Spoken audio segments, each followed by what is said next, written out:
Welcome back, and it's time for lesson number 2. And as you can see here, lesson number 2 is called vSAN, Node Hardware Replacement and Scaling.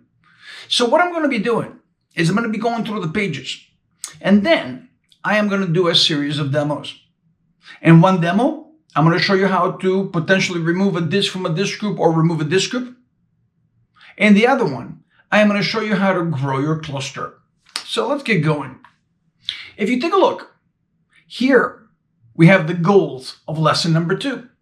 And as you can see, first, we are going to talk about growing the cluster. We're talking about potentially scaling up or scaling out. Then, if you look at bullet number 2, we are going to talk about the procedure on how to remove disks from disk groups, or again, potentially how to remove disk groups completely. Now, if you take a look, the next one says we'll talk about how to remove and replace a host from the cluster. And then lastly, once again, I'm going to do a demo where I show you how to grow the cluster. So let's go through all these scenarios. Okay, let's take a look at this page. When you take a look at this particular page, here you can see that we're talking about 2 choices when it comes to growing your cluster. Choice number 1, you can scale up. What does that mean? Let's say you start with 3 hosts. What we're talking about here is not adding more hosts. We're talking about adding more disks to your existing disk groups, or potentially more disk groups to your existing hosts. Choice number 2, we're talking about scaling out. I personally prefer this one. Now, let's say you start with 3 hosts and you want to add a 4th one. So now we're talking about adding an extra host with obviously, or hopefully, extra disk groups and extra disks. Now, why do I prefer this one? Think about it. You have more choices. You have more flexibility. In the first scenario, for example, with only 3 hosts, even if I add more disks and more disk groups, I still have the limitations of having 3 nodes. For example, I wouldn't be able to use RAID 5. In the second scenario, maybe I started with a small 3-node cluster. Maybe I didn't like it. I decided to grow it. Now, by adding a 4th host, now I could use a new RAID level. Once again, we can now use RAID 5. And if you take a look, in this page, we're talking about increasing capacity by scaling up. Once again, if we go back to the previous page, remember, this is the choice where we simply add additional capacity to your existing hosts. So when you take a look, choice number 1 in this case could be potentially you want to replace your original disks, maybe with newer ones. Or again, like I said, maybe you want to add more disks and more disk groups to your environment. So when you look at the 2 bullets, the first one says replace capacity devices in an existing disk group with higher capacity devices. And choice number 2 again simply says just add more disks to your existing disk groups. Or again, we could easily add another choice, potentially add more disk groups. Remember, more disk groups is always better than less disk groups. Now, when we take a look at this particular choice, I want to show you 2 ways on how to scale out the cluster. For the longest time, we only had one method. Let's call it the manual method. But now for the last few versions, ever since 6.7 update 1, we now have the choice to also use a tool called the Quick Start utility. And you could use that Quick Start utility when you first create your cluster, or afterwards as well, to grow it. So I am going to do 2 demos. One of my hosts is just sitting there in my inventory. What I'm going to have to do in that case is, first of all, create the VM kernel ports for, let's say, vMotion and vSAN. Then I'm going to have to drag them into the cluster and then manually create the disk groups. In the second scenario, if I use Quick Start, the host cannot be in my inventory. When we add it straight into the cluster. It goes into maintenance mode, just like you do, let's say, on day 1 if you use that particular Quick Start utility. And if you take a look, unfortunately here in my machines, I only have 1 capacity disk per disk group, and I don't have any more disks. But it's very, very easy to add more capacity, whether it is, again, by simply creating new disk groups or, again, adding more disks to the existing disk groups. In my demo, again, I'll show you how to do that. But again, unfortunately, I don't have any more disks. So when you take a look at the next page, here, you can see we show you the different options that you have on the vSphere client. For example, I have the option claim unused disks. Now, I can use that particular choice if I want to, let's say, create the same type of new disk group in all my hosts in the cluster. So, for example, you could use that on day one when you first build your cluster. Let's say you want to create the same exact disk group in all the hosts. You can do it from there.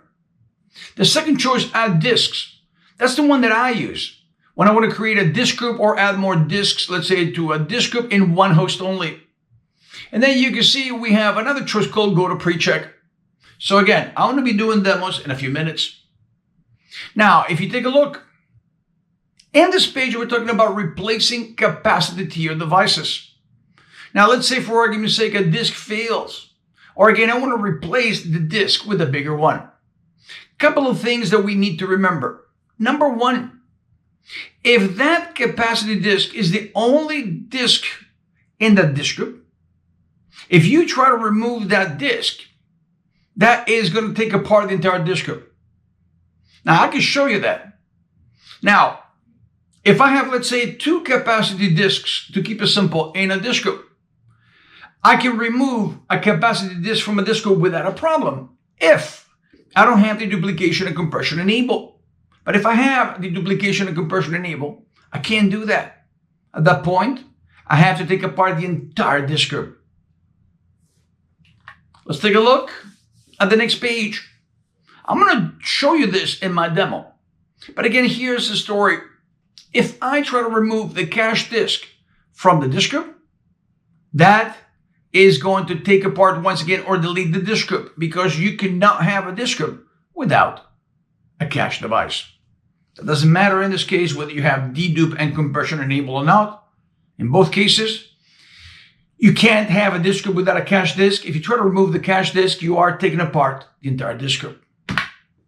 And if you take a look, if you decide, for example, to remove a disk group, a pop-up window will appear and it will ask you, for example, whether you want to do a full data migration or you want to choose something else. Now, let's say for argument's sake, you decided to use those disks elsewhere, in another cluster perhaps. At that point, odds are that I'm going to choose full data migration.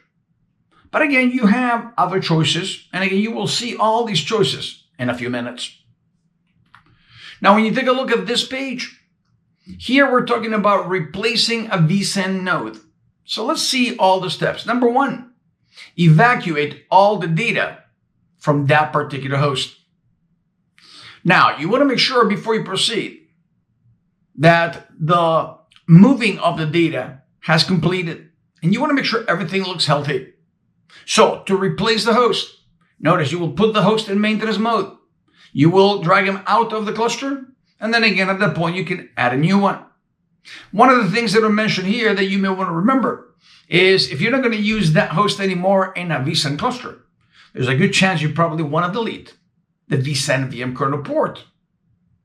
But other than that, these are the broad strokes when it comes to replacing or taking a host out and adding a new one. Now, just like you can grow the cluster, you can also shrink it technically. Now, if I remove a host from a cluster, I am removing in the process all his disks. So your vSAN data store in that case is shrinking. So let's see all these steps. Let's see what they're talking about here.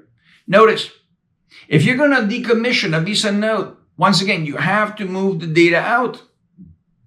Now, when you take a look at step number one, you want to make sure you have enough sufficient storage capacity. Otherwise, you won't be able to move all the data to the remaining hosts. Step two, you will put the host in maintenance mode. And again, you will choose in this case, full data migration. Number three, notice it says wait for the data migration to complete. That's critical. You don't want to jump the gun. And when you look at step number four, remember, you're going to be deleting the disk groups because you'll never use them again. Now, number five, use the vSphere client to move the ES6 server from the cluster. Meaning what? After you put him in maintenance mode, drag him out back into your data center. And then if you want, shut down the host and do what you will with it. Now, before you do lab number 5, once again, I am going to do a couple of demos. Remember, in one of them, I am going to show you how to grow the cluster. And in another one, I'm going to show you how to recreate a disk group, try to delete a disk from the disk group, or again, delete the entire disk group. So hopefully you enjoy the demos. And remember, after the demos, you get to do a lab. I'll see you in a few minutes when we reconnect to the lab and we do the first out of 2 demos. Thank you guys, and I'll see you in a few.